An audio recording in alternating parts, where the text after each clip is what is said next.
ormas yang dibubarkan oleh pemerintah itu tidak lagi melalui yudikatif, artinya tidak ada lagi proses pengadilan di situ. Ini justru membunuh demokrasi yang berada di republik ini.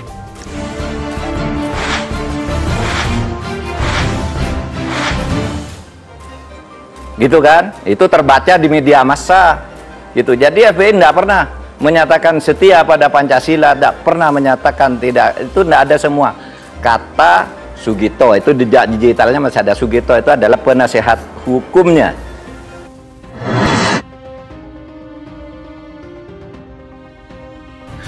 Dan terus menjadi pengamat kekuasaan.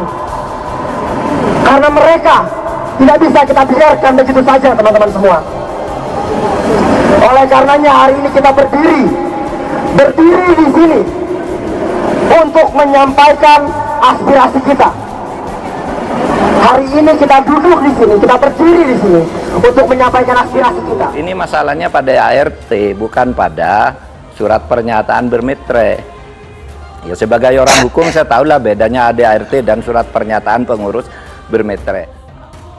Sikap dari BEM UI ini yang asal serang pemerintah saja adalah efek dari gerakan tarbiyah yang masuk ke universitas tersebut, menjadikan BEM UI dipenuhi dengan orang-orang hasil cuci otak dari PKS yang berkuasa di Depok, tempat universitas tersebut berada.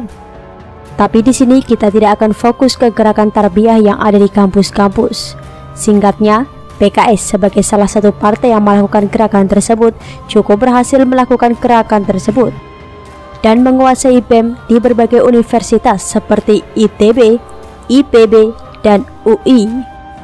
Karena asal serang pemerintah, maka arah perjuangan BEM UI tersebut menjadi tidak jelas dan seringkali kontradiksi. Ormas yang dibubarkan oleh pemerintah itu tidak lagi melalui yudikatif, artinya tidak ada lagi proses pengadilan di situ. Ini justru membunuh demokrasi yang berada di republik ini. Niatnya ingin menjatuhkan pemerintah menggunakan prinsip-prinsip demokrasi seperti kebebasan berekspresi dan hak asasi manusia. Namun sebenarnya mereka terlalu tolol untuk memahami itu semua. Mari kita bongkar kekonyolan mereka, di mana mereka mengeluarkan pernyataan sikap terkait pembubaran Front Pembela Islam dan bertingkah munafik bahwa hal tersebut bukan pembelaan untuk Front Pembela Islam. Adalah keliru semuanya kalau mengatakan bahwa ribut-ribut ini baru sesudah 3 menteri ini berbicara. Yang pertama adalah mendesak negara untuk mencabut SKB tentang larangan kegiatan, penggunaan simbol dan atribut, serta penghentian kegiatan Front Pembela Islam dan maklumat Kapolri tentang kepatuhan terhadap larangan kegiatan, penggunaan simbol dan atribut, serta penghentian kegiatan FPI. Ya, untuk kakak-kakak tercinta, kita cuma ingin mau mengingatkan, punya kekuatan apa sehingga kakak-kakak dari UI ini halu dan berpikir bisa mendesak pemerintah? Dalam demokrasi, ada istilah suara rakyat adalah suara Tuhan. Perjuangan kakak-kakak tidak akan berhasil jika tanpa dukungan rakyat. Dan bagi masyarakat banyak, pernyataan sikap dari mereka tersebut lebih tepat dilemparkan kepada Front Pembela Islam sendiri. Mereka tahu di mana masalahnya? Masalahnya adalah ormas yang mereka bahas ini adalah paling anti dengan simbol-simbol dan bahkan sering melarang-larang hak rakyat. Contoh, pelarangan ibadah, pelarangan dan razia atribut Natal, pelarangan warung makan buka pada saat puasa, pelarangan patung Buddha, pelarangan ibadah larung saji, dan lain-lain. Jadi, silahkan lempar kotoran tersebut kepada FPI. Itu jika kalian memang tak membela FPI seperti klaim kalian. Gitu kan? Itu terbaca di media massa. Gitu. Jadi FPI tidak pernah menyatakan setia pada Pancasila, tidak pernah menyatakan tidak. Itu tidak ada semua. Kata Sugito, itu di digitalnya masih ada Sugito, itu adalah penasehat hukumnya. Konsekuensi seperti itu perlu ketika kalian muncul membahas pelarangan FPI, namun bersembunyi ketika FPI dengan jumawa melarang apa yang tidak mereka sukai. Itu tandanya kalian munafik. dan orang munafik jangan harap bisa mendapatkan dukungan dari rakyat. Yang kedua adalah mengecam segala tindakan pembubaran organisasi kemasyarakatan oleh negara tanpa proses peradilan sebagaimana termuat dalam Undang-Undang Ormas. Lagi-lagi, BEM Universitas Indonesia melempar kotoran ke muka FPI, menggunakan hukum untuk membela ormas yang tidak mengindahkan hukum. Kemana mereka ini saat gereja GKI Yasmin yang sudah menang hingga tingkat MA tapi tidak boleh beribadah? Next, mengecam pemberangusan demokrasi dan upaya pencederaan hak asasi manusia sebagai bagian dari prinsip negara hukum. Apakah kalian sudah tahu, memahami apa itu hak asasi manusia? Apalagi berbicara demokrasi, tentu kalian tidak tahu bukan? Negara demokrasi manapun tetap memiliki mekanisme untuk stabilitas negaranya. Coba belajar lagi sama guru-guru kalian.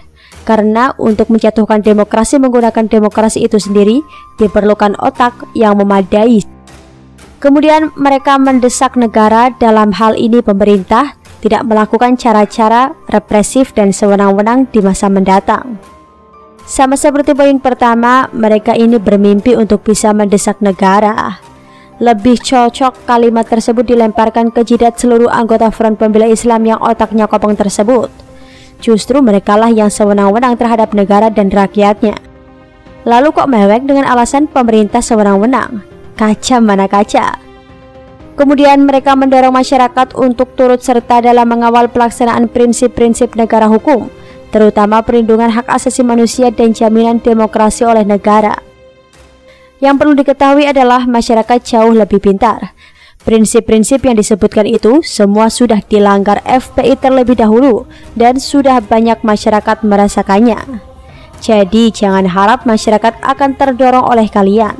Sebaiknya kalian tanya sama FPI, apakah hak asasi manusia masih ada atau tidak? Itu yang FPI ucapkan ketika mereka menyetujui pembunuhan Ahmadiyah. Dan terus menjadi pengamat kekuasaan. Karena mereka tidak bisa kita biarkan begitu saja, teman-teman semua. Oleh karenanya hari ini kita berdiri di sini untuk menyampaikan aspirasi kita. Hari ini kita duduk di sini, kita berdiri di sini untuk menyampaikan aspirasi kita. BEM Universitas Indonesia juga menyebut soal maklumat Kapolri nomor 1/MAK/1 Romawi 2021 yang dikhawatirkan dapat menjadi justifikasi bagi pembungkaman ekspresi. Padahal mengakses konten internet adalah bagian dari hak atas informasi yang dijamin oleh ketentuan pasal 28F Undang-Undang Dasar 1945 serta pasal 14 Undang-Undang Hak Asasi Manusia. Untuk yang terakhir ini mereka ambil pasal seperti gerakan tarbiyah yang sering asal comot aja. Kebebasan mengakses informasi bukan berarti kebebasan untuk menyebarkan informasi ujaran kebencian seperti bunuh Ahmadiyah, fitnah, hoaks, dan dukungan terhadap terorisme seperti ISIS. Silahkan Anda tanyakan pada Facebook dan Twitter, kenapa mereka membatasi informasi yang berhubungan dengan kegiatan terorisme. Perusahaan tersebut berasal dari negara yang sering koar-koar HAM seperti kalian. Akhir kata, selamat belajar demokrasi lagi kakak-kakak.